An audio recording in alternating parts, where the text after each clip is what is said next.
اگر آپ اس پہ غور کریں تو آداب معاشرت کا خلاصہ ہے یہ حدیث۔ آقا کریم نے ارشاد فرمایا اتنی دیر تک کوئی شخص کامل مومن نہیں ہو سکتا جب تک وہ اپنے مومن بھائی کے لیے وہ پسند نہ کرے جو اپنے لیے پسند کرتا ہے۔ ایک اچھا معاشرہ تشکیل دینے کے لیے آپ کو کوئی رہنما اصول چاہیے گا تو اس سے بہتر آپ کو کوئی اصول نہیں ملے گا۔ اپنے لیے بہرحال بندہ بہتر ہی چاہتا ہے، تو جب وہ اس مزاج میں ڈھل جائے کہ میں اپنے مومن بھائی کے لیے، اپنے معاشرے کے دوسرے افراد کے لیے بھی وہی چاہوں گا، تو پھر مجھے بتاؤ کہ معاشرے کے اندر پھیلتی ہوئی روحانی بیماریاں، حسد، حقد، بغض، کینہ، نفرت، ایک دوسرے کو نیچا دکھانا، تکبر، رعونت، غرور، یہ ساری چیزیں یہ کہیں آپ کو نظر بھی نہیں آئیں۔ صرف اسی حدیث کو اپنا امام بنا لیا جائے اور اپنا منشور حیات مان لیا جائے۔ محمد بن حنفیہ رضی اللہ تعالیٰ عنہ حضرت علی المرتضیٰ رضی اللہ تعالیٰ عنہ کے فرزند ہیں، لیکن حضرت سیدہ فاطمہ الزہرا سلام اللہ علیہا سے نہیں ہیں، اور حضرت امام حسن رضی اللہ تعالیٰ عنہ حضور علیہ الصلوۃ والسلام کے نواسے، تو بھائی آپس میں، تو دونوں میں کسی معاملے میں شکر رنجی ہو جاتی ہے۔ شکر رنجی جس رنج میں مٹھاس ہو، شکر ہو، میٹھی ناراضگی، کوئی بغض حسد پہ مشتمل ناراضگی نہیں۔ تو حضرت محمد بن حنفیہ ایک دن بیٹھے تو سوچا کہ وہ میرے عمر میں بھی بڑے بھائی ہیں، اور پھر دوسری بات یہ ہے کہ وہ رسول خدا کی بیٹی کے بیٹے ہیں،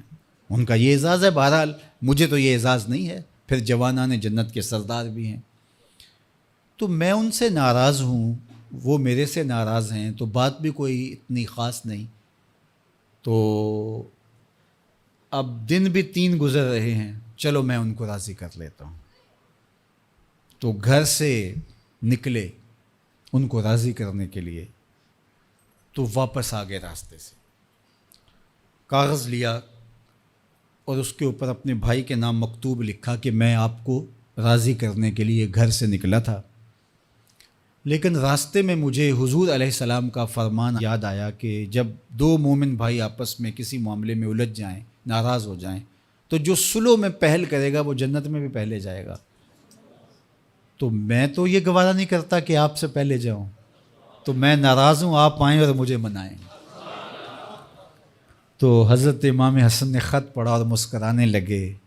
اور آپ تیزی کے ساتھ تشریف لائے اور اپنے بھائی کو کہا اچھا مان جاؤ پھر، تو وہ مننے کے لیے تو پہلے ہی تیار تھے نا۔ تو جب آپ اپنے مومن بھائی کے لیے وہ پسند کریں گے جو اپنے لیے پسند کرتے ہیں، تو پھر زندگی گزارنے کا مزہ آنے لگے گا۔ نفس روکتا ہے یہ چیز میرے پاس ہے اس کے پاس نہ ہو، یہ اعزاز میرے پاس ہے اس کے پاس نہ ہو، اور اس کی ایک اپنی لذت ہے اور وہ مادی لذت ہے، اور ایک ہے باطن کی روح کی لذت۔ تو روح کی لذت نفس کی لذت سے کہیں زیادہ اور کہیں دیر پا اور کہیں مختلف ہے۔ اس لیے جب آپ قربانی دیتے ہیں، ایثار کرتے ہیں یا کسی کو ترجیح دیتے ہیں، تو اس کی جو روحانی لذت ہے، آپ کو بھوک لگی ہوئی ہے، تو آپ کو ایک روٹی مل گئی ہے، تو آپ کو ایک ایسا شخص نظر آیا جو آپ سے بھی زیادہ بھوکا ہے،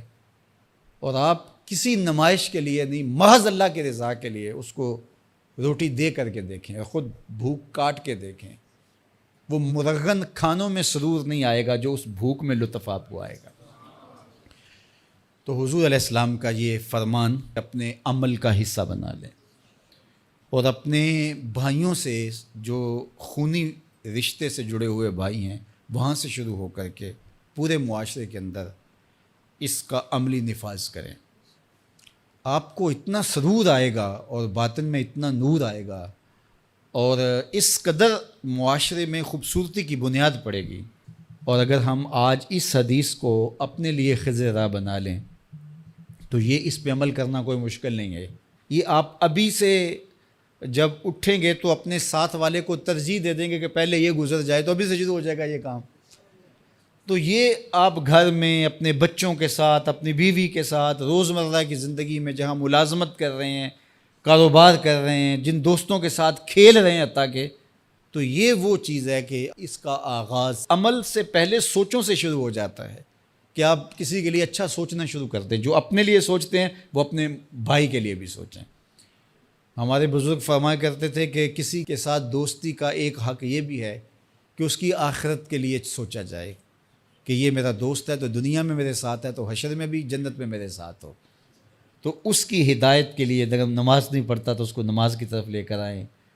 اگر اس کے معاملات کے اندر خرابیاں ہیں تو ان کو دور کرنے کی کوشش کریں اور اس کو آہستہ آہستہ اچھائی کا خوگر بنا لیں.